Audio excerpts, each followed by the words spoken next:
नमस्कार दोस्तों। आपने कभी न कभी उबर या ओला कंपनी के थ्रू कोई न कोई राइड ज़रूर किया होगा।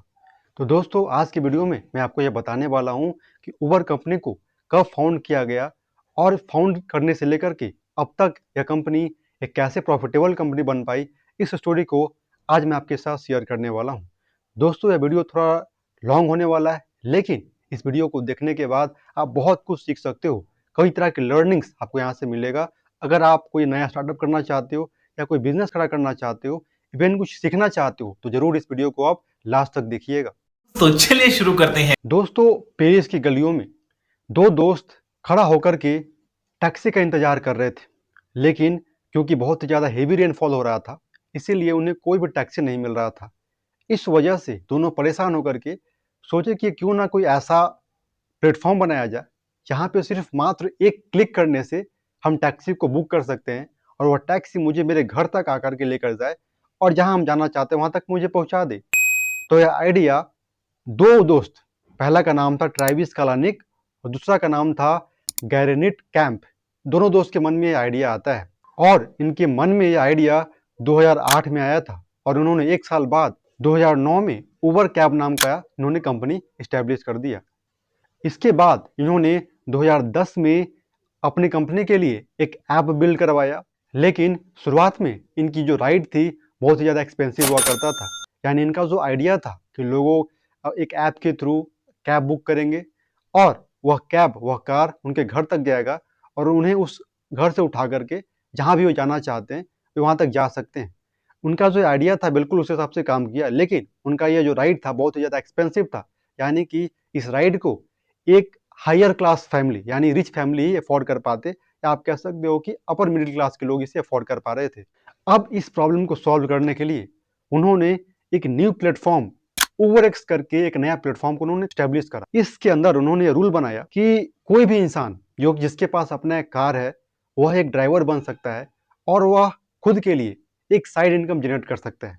यानी कि वे अपना जॉब्स और बिजनेस के थ्रू जो अर्निंग करता है सो अर्निंग करता है, लेकिन वे कैब्स को 1 या 2 दिन के लिए बुक करके लोगों को राइड के थ्रू दे करके वे अपना साइड इनकम जनरेट कर सकते थे। तो इस तरह से उन्होंने एक प्लेटफॉर्म बनाया। अब इससे हुआ ये कि जो राइड्स बहुत ही ज़्यादा महंगा हो रहा था और बहुत ही ज़्यादा सस्ता हो गया, क्योंकि जिन सारे लोगों के पास घर में कार पड़ा हुआ था और वे ज़्यादा यूज नहीं करते थे, वे सभी उस प्लेटफॉर्म पे जा करके उस कार को रजिस्टर करते थे और एक तरह से उनके लिए एक साइड इनकम बन गया था। तो बहुत सारे लोगों ने अपनी कार को राइड के लिए दे दिया। अब इससे यह हुआ कि इस कंपनी ने बहुत बड़े मास ऑफ पीपल को अट्रैक्ट किया। यानी कि हर लोग चाहते थे कि हम एक दिन के लिए कार पे बैठे, कार का राइड्स लें और एक दिन कार को एंजॉय करें और अपने डेस्टिनेशन तक पहुंचे। इस हिसाब से कई सारे लोग इस कंपनी की तरफ अट्रैक्ट हुए और इसके सर्विसेज को यूज करना शुरू कर दिए। अब क्योंकि लोग इससे अट्रैक्ट हो गए थे, इसीलिए कई सारे इन्वेस्टर्स का भी ध्यान इस कंपनी की तरफ गया और कई सारे इन्वेस्टर्स का होड़ लग गया इस कंपनी में इन्वेस्ट करने के लिए। कई सारे इन्वेस्टर्स ने बहुत सारे पैसा इस कंपनी में लगा दिया। धीरे धीरे करके यह कंपनी दुनिया के 100 से भी अधिक देशों में फैल गया और देखते ही देखते मात्र 2014 तक इस कंपनी की वैल्यूएशन $50 बिलियन हो गई। यानी कि मात्र 5 सालों में ही इस कंपनी ने धमाका मचा दिया और $50 बिलियन की कंपनी खड़ा कर दिया। दोस्तों, अब तक की स्टोरी से आप क्या सीखते हो? अब तक की स्टोरी से आप यह सीखते हो कि अगर आपका स्टार्टअप आइडियाज वैसा आइडिया है जो कि रियल में प्रॉब्लम को सॉल्व करता है और साथ में एक मास को इम्पैक्ट करता है, यानी अधिक से अधिक लोगों के जीवन की प्रॉब्लम को सॉल्व करता है, तो आपके स्टार्टअप की ग्रो करने का चांस बहुत ही ज़्यादा हाई होता है और आपको बहुत ही फास्ट ग्रोथ मिल सकता है। अब शुरू होता है 2014 के बाद की कहानी। इस कंपनी को जो सफलता मिली थी, उस सफलता से दोनों फाउंडर बहुत ही ज़्यादा जोश में थे और वो कहते हैं ना कि इंसान को जोश में होश नहीं गंवाना चाहिए, बट इन दोनों ने जोश में अपना होश गंवा दिया। और होश कुछ इस तरह से गंवाया, इन्होंने उबर कैब के साथ साथ दो और नई सर्विसेज भी शुरू कर दी। इन्होंने उबर पुल करके एक सर्विस शुरू किया जो कि एक तरह का राइडिंग सर्विस ही था। दूसरा सर्विस इन्होंने शुरू किया उबर ईट, जो कि एक तरह का डिलीवरी का सर्विस था, जो कि आज जोमेटो वगैरह करता है। और यहीं से शुरू होती है इनकी डाउनफॉल की कहानी, इनके विनाश का स्टोरी। अब मैं आपको एक एक करके इस कंपनी के डाउनफॉल का रीजन बताता हूँ। इसका विनाश का जो वजह था, रीजन था, उसे मैं आपके साथ शेयर करता हूँ। सबसे पहला जो रीजन था वह था कि more investment but less profit. जी हाँ दोस्तों, इन्होंने जोश जोश में आकर के बहुत ही ज़्यादा पैसा मार्केट में लगा दिया, लेकिन जो रेवेन्यू आ रहा था, जो प्रॉफिट आ रहा था, वो बहुत ही कम था, जिस वजह से यह कंपनी बहुत ज़्यादा लॉस में चला गया।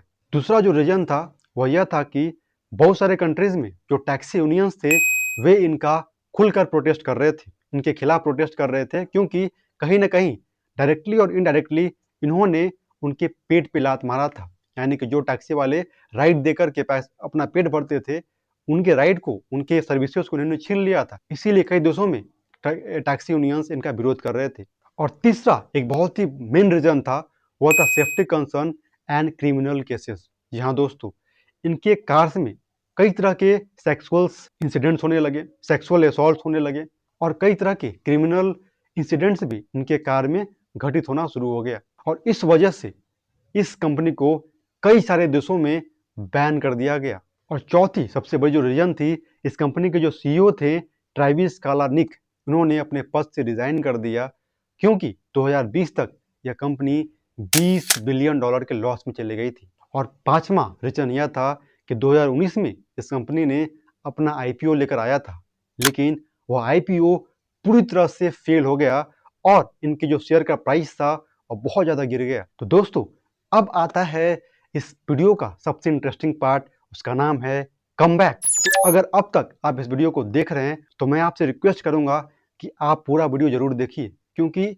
असली जो लर्निंग्स है वीडियो का वो इसी में मिलेगा, क्योंकि इससे आप सीखोगे कि आखिर कैसे कमबैक किया जाता है।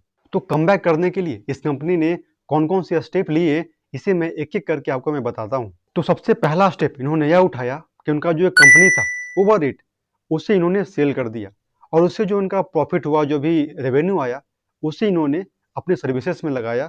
इससे उनका जो लॉस था वो थोड़ा कम हुआ। दूसरा स्टेप इन्होंने यह फॉलो किया कि इन्होंने अपने प्राइसिंग एल्गोरिदम को काफ़ी बेटर किया। फॉर एग्जांपल बोल सकते हैं कि कोई फेस्टिवल वगैरह किसी देश में अगर हो तो प्राइसेस काफ़ी लो हो जाते थे और नॉर्मल डेज में प्राइसेस हाई रहते थे। यानी कि अपने एल्गोरिदम को ऐसा सेट किया ताकि लोग अधिक से अधिक इनके सर्विसेज की तरफ अट्रैक्ट हों और इनके सर्विसेज को यूज़ करें। और तीसरा स्टेप इन्होंने यह लिया कि अपने प्राइसेस को कम किया, साथ में अपनी सर्विसेज और सिक्योरिटी को इम्प्रूव किया। जी हाँ दोस्तों, ये एक सबसे मेजर रीजन था जिस वजह से इस कंपनी को कई सारे देश में बैन कर दिया गया था, और इसे पे इन्होंने काफ़ी अच्छे से काम किया। और चौथा एक बहुत इंटरेस्टिंग स्टेप इन्होंने यह उठाया कि इन्होंने अपनी कंपनी में इनोवेशंस किया। यानी कि कई तरह के जो एयर टैक्सीज होते थे, जो उनकी कंपनी थी, और साथ में सेल्फ ड्राइविंग कार्स जो कंपनी थी, उनके साथ इन्होंने पार्टनरशिप किया और अपने लोगों को, अपने कस्टमर्स को एयर टैक्सी और सेल्फ ड्राइविंग कार्स का सर्विसेज भी देना शुरू कर दिया। यानी कि लोग अगर किसी को एक दिन के लिए एयर टैक्सी यूज़ करना है तो आराम से उबर के थ्रू उसको यूज़ कर सकते हैं, या किसी को मन हो रहा है कि वो एक दिन के लिए ऑटो ड्राइविंग कार्स में ड्राइव करे तो इसका यूज़ कर सकते थे। तो ये काफ़ी इंटरेस्टिंग फीचर था जिसे कि इन्होंने अपने सर्विसेज में ऐड किया। तो दोस्तों, इतने सारे इंप्रूवमेंट करने के बाद अब मैं आपसे और सारे रिजल्ट शेयर करना चाहता हूँ जो कि इतने सारे इंप्रूवमेंट करने के बाद इस कंपनी ने गेन करा। तो सबसे पहला फायदा इस कंपनी को यह हुआ कि 2023 में पहली बार, 2009 से लेकर के 2023 में पहली बार इस कंपनी ने प्रॉफिट बुक करा, और वह प्रॉफिट $1.8 बिलियन का था। और दूसरा फायदा इन्हें यह मिला कि इन्हें लगभग 70 प्लस कंट्रीज से जो इनको बैन किया गया था, इनके ऊपर से वो बैन हटा दिया गया। और तीसरा फायदा इन्हें यह मिला कि आज लगभग 42 मिलियन लोग डेली इनके ऐप के थ्रू राइड्स बुक करते हैं और राइड्स की सर्विसेज यूज करते हैं। और चौथा इन्हें यह फायदा मिला कि आज इस कंपनी की वैल्यूएशन $150 बिलियन की हो चुकी है। तो दोस्तों, मैं आशा करता हूं कि आपको यह स्टोरी बहुत ही अच्छी लगी होगी। लास्ट में मैं आपके साथ 3 लर्निंग शेयर करना चाहता हूं जो कि हमने और आपने इस वीडियो से सीख सकते हो। तो सबसे पहला लर्निंग यह है कि आप कोई भी स्टार्टअप करो ना, तो स्टार्टअप क्या होना चाहिए, वो रियल प्रॉब्लम सॉल्विंग स्टार्टअप होना चाहिए। यानी कि एक ऐसा आइडिया होना चाहिए जो लोगों के, अधिक से अधिक लोगों की प्रॉब्लम को रियल में सॉल्व करता हो। ऐसे स्टार्टअप का ग्रो करने का चांस बहुत ज़्यादा हाई होता है। जैसे कि आपने इस कंपनी को देखा कि इस कंपनी का जो आइडियाज़ था वो बिल्कुल रियल प्रॉब्लम सॉल्विंग आइडिया था, इसीलिए भले ही थोड़ा समय लगा, लेकिन अल्टीमेटली ये कंपनी काफ़ी ग्रो करा। दूसरा लर्निंग यह है कि आपको हमेशा लॉन्ग टर्म विजन लेना चाहिए। यानी कि अपने जर्नी में आपको जो भी लॉसेस हो, प्रॉफिट हो, उसका पे बहुत ज़्यादा चिंता नहीं करना चाहिए। फॉर एग्जांपल के लिए आपने देखा कैसे इस कंपनी ने मात्र 5 सालों में ही एक काफ़ी $50 बिलियन की कंपनी खड़ा कर लिया था और उससे प्रॉफिट हुआ, लेकिन बाद में ये कंपनी क्रैश भी करा और $20 बिलियन के लॉस में चला गया, लेकिन फिर भी इस कंपनी ने कम बैक करा, क्योंकि इस कंपनी का विजन लॉन्ग टर्म था। अगर शॉर्ट टर्म होता तो शायद ये कंपनी का हम लोग नाम भी नहीं जान रहे होते। और तीसरा, यह बहुत इंपॉर्टेंट पॉइंट है, बहुत इंपॉर्टेंट लर्निंग है, वो यह है कि हमेशा अगर हम कोई स्टार्टअप करते हैं तो उसमें न्यू इन्वेस्टमेंट्स करना बहुत ज़रूरी है।